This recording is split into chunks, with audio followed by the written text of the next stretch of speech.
And I'm not, I'm just being quite frank with you. Yeah, I feel like at times in certain situations, yeah, a lot of men, we can hold each other accountable and stuff on things we need to do to continue to work on ourselves and be the best versions of ourselves. But at the same time, women have to do the same thing.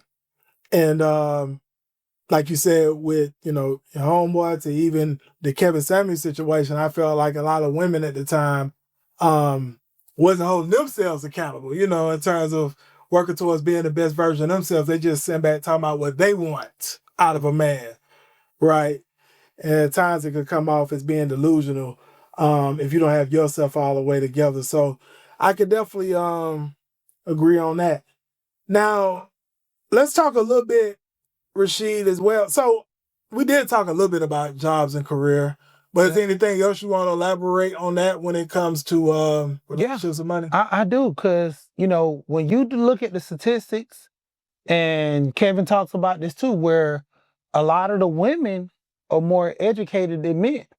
A lot of the women go to college. A lot of women get degrees, even to the point where they being the most enrolled. You have a lot of women that go and get those degrees. Yeah. I honestly speaking, in my family, I got one of my cousins. She has a master's in communications. Mhm. She's not married. She's not even in the field that she went to college for. Right.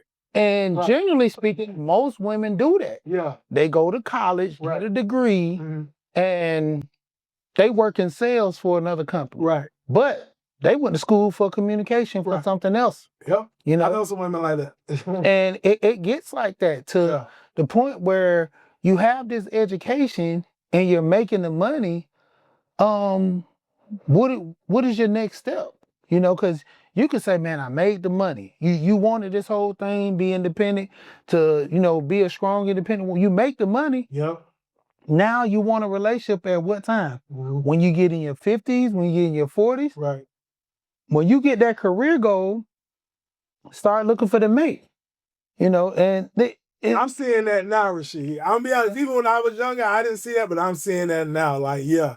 I believe, especially a lot of women, to me, should start looking for a mate at a very younger age over saying, oh, I'm just going to focus on my career in my 20s and 30s. And by the time I'm in my late 30s or 40s, now I'm looking at a mate. Yeah. So I agree with you on that. If you look at statistically speaking, a lot of, not going into, we're going into the demographics. A lot of white women will go to college to get married. Kevin, I've heard of that statistic. Yeah. I mean, even with that, they're going there to find a mate. Right. You have a lot of black athletes. What do? They had the one with a young man, he got drafted, and his white girlfriend was sitting in his lap at the press conference, and the mom grabbed her up and said, no, this is my son's time to shine. They're in putting themselves in the situation. Yeah. Not saying that black women don't do it too, Right. but it's a majority on their side. Yeah. And a lot of the young women, they don't have that guidance, because sadly, just to say about that, a lot of women don't have a two-parent household. So that kind of breaks down that to where only thing you see is your mom ruling with that iron fence. You don't know how to deal with a man when he tells you no. You don't know how to deal with a man when he questions your authority. There are young men that are scared of women due to what their mom traumatized them as kids. So, that's where you get the whole evolving of simps, because that mom breaks them down to the lowest point. Yeah. I'm the mom and the dad. Just like they say, you literally have so many women that get gifts on Father's Day.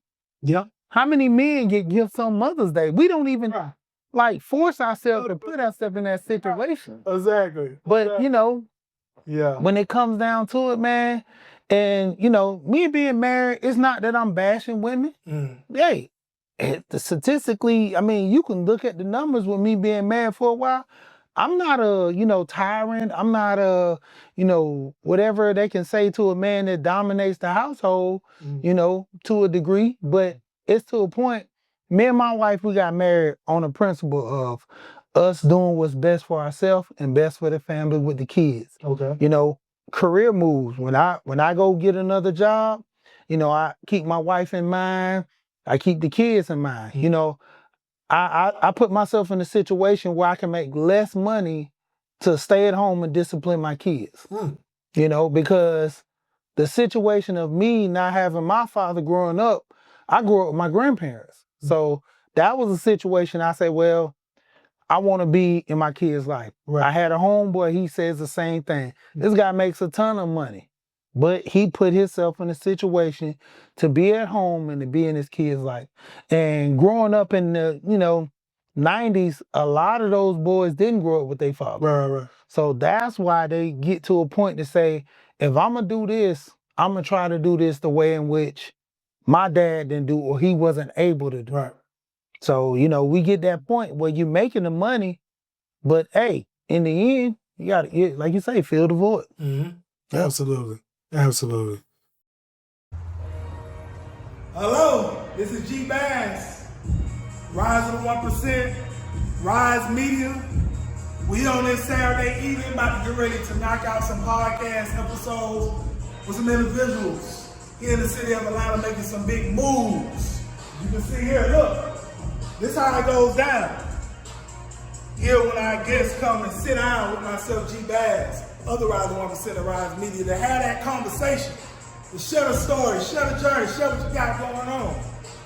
So listen, everybody got a story, everybody got a journey, and then you got some things going on, then you definitely can get with us and see if it'll be a fit to be on the Rise of 1% podcast and actually have that discussion with myself.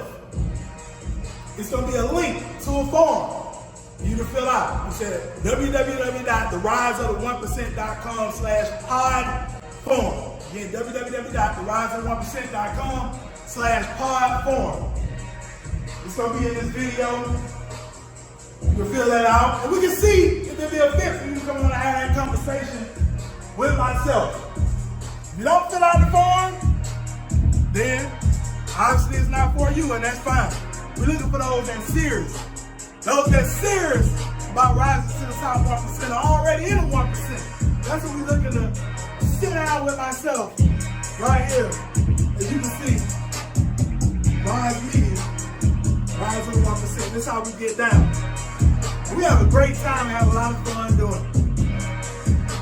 So once again, if you're serious, make sure you fill out the form.